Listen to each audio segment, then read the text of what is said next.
Je retourne alors sur la place, où les flammes ont triplé de volume. Le lieu est ravagé par la bataille, et je ne sais pas qui a gagné. La chevalerie de la table rase, ou la milice de Clavius Sartor.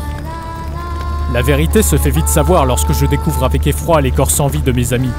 Flammatias, Lacaria, et d'autres corps tellement broyés que je ne saurais même pas dire de qui il s'agit.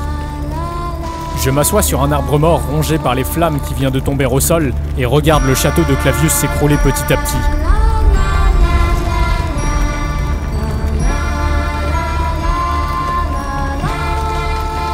Était-ce vraiment une bonne idée de rejoindre la chevalerie de la table rase? Alors que dans ma tête je commence à réfléchir tout en sachant que ma réponse sera tardive, tout à coup au loin j'entends un dernier cri. Je vois quelqu'un sortir des flammes depuis l'auberge et qui court en direction de la forêt. Ednomus, par le ciel, il est toujours vivant. Il reste plus que nous deux, camarades. Cours, crie-t-il en s'enfonçant dans la forêt. Mais la forêt est ensorcelée, on ne peut pas la franchir, lui dis-je tout en commençant à courir. T'inquiète, me répond-il avec aisance. Cet homme est totalement inconscient, nom de Dieu. Il va nous faire tuer, me dis-je. Soudain, une explosion jaillit tout à coup depuis derrière. Ednomus avait posé une dynamite dans le château. Les tremblements et le feu nous rejoignent de plus en plus vite par derrière, et nous donnons tout pour les semer. Ednomus continue à courir au milieu des bois, tout en hurlant de joie comme un fou. Nique le Seigneur, camarade! Haha, mort au tyran! Avant de se perdre petit à petit dans l'obscurité de la forêt.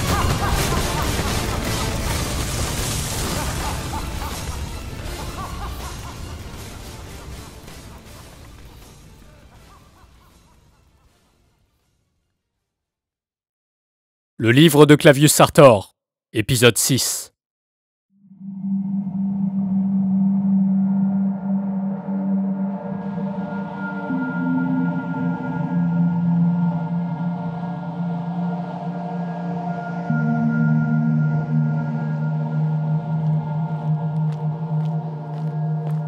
Nous marchons depuis 2 bonnes heures sur un sentier perdu au milieu des champs.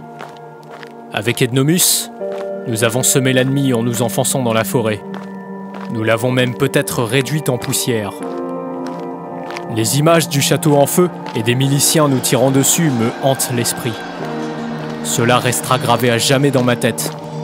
Car je vous jure qu'après avoir frôlé la mort, nous ne sommes plus pareils. Je ne sais par quel miracle, nous avons réussi à franchir la frontière, sans même nous faire dévorer par les flammes. Je n'arrive toujours pas à réaliser que nous sommes libres. Après tout ce temps sans l'avoir été, cela me semble impossible. Le soleil n'est toujours pas levé, et nous nous retrouvons désormais sur un croisement de chemin au milieu de champs de blé. La forêt est maintenant loin derrière. N'empêche, on a échappé belle, dis-je à Ednomus. Ouais, pas faux. À l'heure qu'il est, le Clavius, il doit sûrement se faire dévorer par les voire-loups. Et tu sais quoi ? Ce sera bien fait pour sa gueule, dit-il sans scrupule et sans pitié d'un air rassasié. Et que comptes-tu faire maintenant ? Lui dis-je. Alors qu'Ednomus s'apprête à répondre à ma question, des bruits de chevaux et de charrettes se font entendre à quelques trentaines de mètres derrière nous. Une lumière éblouissante nous éclaire soudain. Ednomus dégaine immédiatement son épée, en criant « Qui va là ?» prêt à se battre une nouvelle fois. Tout à coup, la charrette s'arrête, laissant un silence de plusieurs secondes. La voix d'un vieil homme se fait entendre de loin. « N'ayez crainte, je ne suis qu'un voyageur !» dit l'homme. « Eh bien, si vous n'avez rien à cacher, montrez-vous, nom de Dieu !» dit Ednomus d'un air hostile.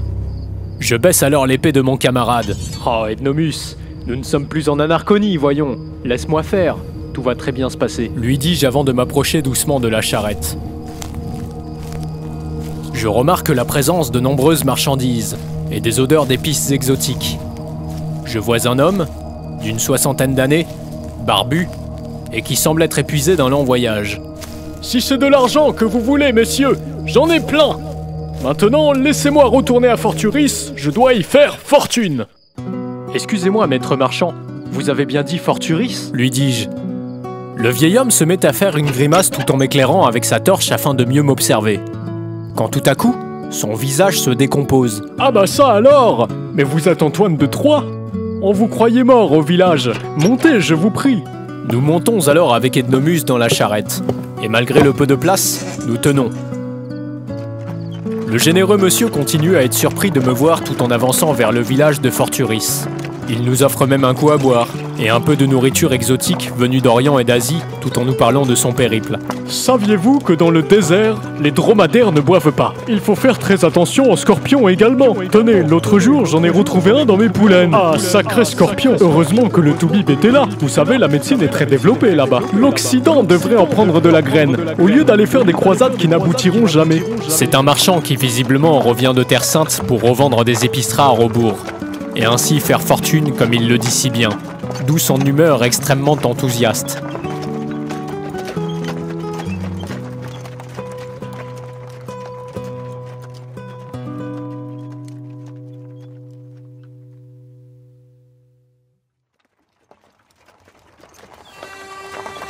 Quelques heures plus tard, les premiers rayons du soleil apparaissent et laissent voir un ciel bleu.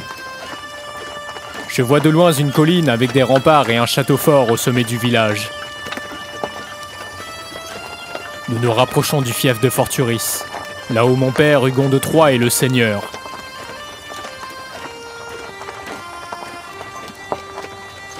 Soudain, le marchand s'arrête devant l'église. « J'ai 2-3 choses à régler. Attendez-moi ici, je vous prie. » nous dit-il avant de s'absenter.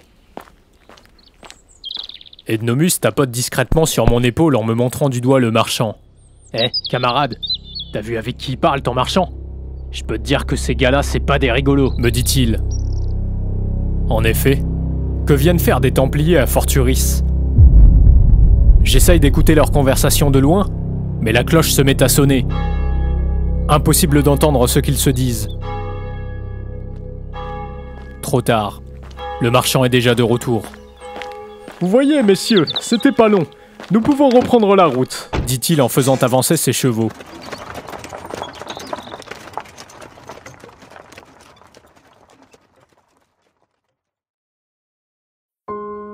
Ça y est, nous sommes arrivés aux portes de Forturis. C'est ici que le généreux voyageur nous dépose. À la prochaine, peut-être, monseigneur, dit-il avant de démarrer et de franchir l'entrée, avec toute sa marchandise qui fait un boucan terrible sous le regard curieux des villageois. Je me tourne alors vers mon ami Ednomus et lui dis « Je connais un endroit où on sera bien accueilli. Ce château », tout en lui montrant fièrement du doigt l'édifice. « Ah, c'est gentil, camarade, mais moi j'ai 2-3 trucs à régler, me dit-il. « Alors c'est ici que nous nous quittons ?» lui dis-je. Il se contente de tapoter mon épaule avec un sourire sincère et me dit « Ce fut un honneur de combattre avec toi, camarade. » Un silence paisible s'ensuit. Nous nous regardons, car nous nous reverrons probablement plus jamais. Maintenant, nous sommes libres, et nous pouvons retourner vivre tranquillement chacun notre vie. Je le regarde une dernière fois dans les yeux et lui dis « Adieu, Ednomus », tout en lui serrant la main. Je vois un sourire taquin se dessiner petit à petit sur son visage. « Mon salaud, tu m'avais pas dit que t'étais le fils du Seigneur !» me dit-il en riant, l'air de dire « tu m'as bien eu », avant de s'en aller en direction de la taverne et d'allumer à nouveau sa pipe.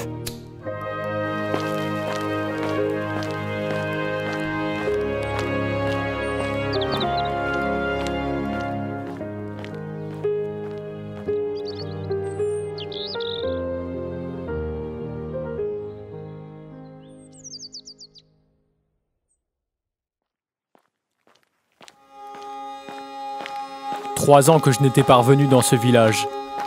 Pour être honnête, je le voyais en plus grand. Mais à ce que je vois, l'herbe est toujours aussi verte et le coin est toujours aussi paisible. Le château de mon père est toujours aussi imposant et je marche en sa direction. La vie est surprenante. Hier, je travaillais encore pour Clavius Sartor au sein de la secte. Et aujourd'hui, me voilà rentrant chez moi foulant l'herbe menue, entouré de ces maisons à colombages qui me sont si familières, ces ruisseaux à l'eau claire qui traversent la cité au milieu des jardins fleuris et verdoyants, ces odeurs d'andouillettes qui parfument les petites ruelles. Sur le chemin, bien que déçu de ne pas avoir terminé mon pèlerinage, je suis content de retrouver la paix. Je l'avais tellement attendue. La Narconie et la secte sont désormais derrière moi. À présent, je suis libre. Je vais pouvoir vivre. Boire du bon vin avec mes amis, cultiver la terre, bien manger, me baigner dans une rivière et lire autre chose qu'un livre de Clavius Sartor devant un bon feu de cheminée. Je continue à monter les marches jusqu'au sommet du fort. La vue est splendide. nous pouvons voir tout le village et ses horizons.